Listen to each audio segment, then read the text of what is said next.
Hi there and hello. I hope you had a restful weekend. I didn't. I decided I'm losing my Wookiee look and went to the barber. A normal experience for most men. But for me, nope. You'd think I know exactly who I am by now, but I've got to be honest. After today, I am going through a serious identity crisis because I think I might be barbersexual. Seriously, you go to the barber, you assume it is a simple transaction, right? You go in, you sit down, snip, snip, a bit of the old small talk about the rugby, and you leave. But my guy, my new guy, he takes an extra 30 minutes, he dims the lights, he puts on Careless Whisper, and he is rubbing extra moisturizer into my temples with these soft, gentle thumbs. I am sitting there sweating, thinking, listen, man, I do not know if I am supposed to tip you or ask you to meet my parents. What is the deal with the romantic haircut?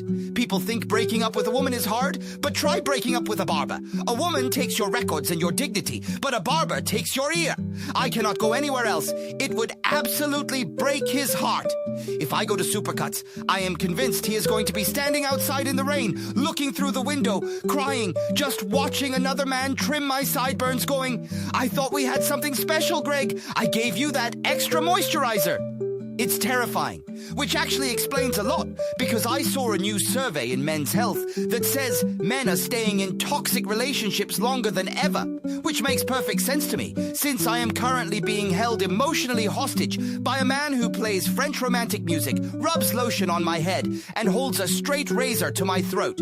You just do not cross a man who snips for a living. One wrong move, and my voice goes up 3 octaves, and I am singing soprano in the local choir. And my guy is just too good with the scissors. I mean, do you know the difference between a urologist and my barber? The urologist doesn't put on George Michael before getting near my belt. I have already had one circumcision. I really don't need another touch-up. But he looks at me in the mirror, very proud, and he says, I am going to do the nose hairs. And for you, Greg, no charge. He genuinely thinks he is doing me a massive favor by sticking 2 wooden stakes up my nose covered in boiling hot wax. I can't breathe. I mean, a free service should be a little mint on the counter, not a flipping assassination attempt. And it is amazing how my body reacted to the trauma, because as soon as he yanked that wax out of my nose, the sheer shock of it sent all the blood from my brain straight down to my lower extremities.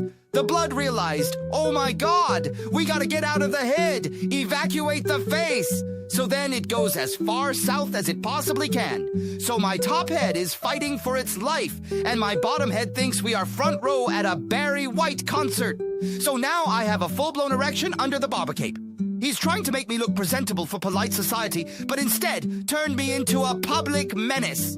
What do you get when you cross a relaxing spa facial with the Spanish Inquisition? You get 2 hot wax sticks shoved up your nasal cavity while a guy named Francois tells you your cuticles look dry while you sit there pitching a tent.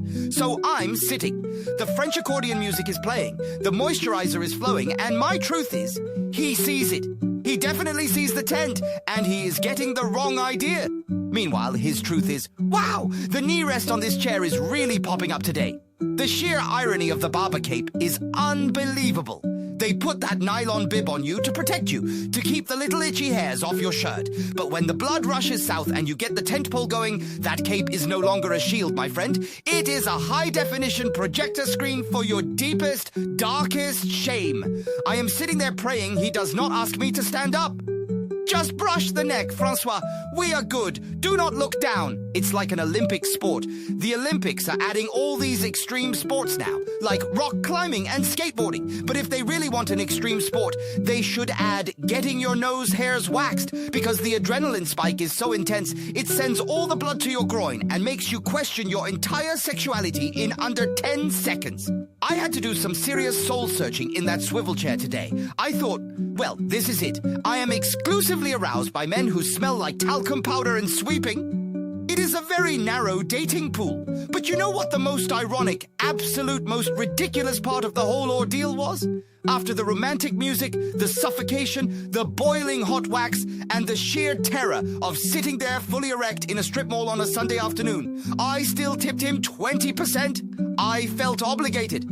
I just smiled, handed over my card, and said, "Thanks for today, Francois. See you in 6 weeks. Seriously, I'm hopeless."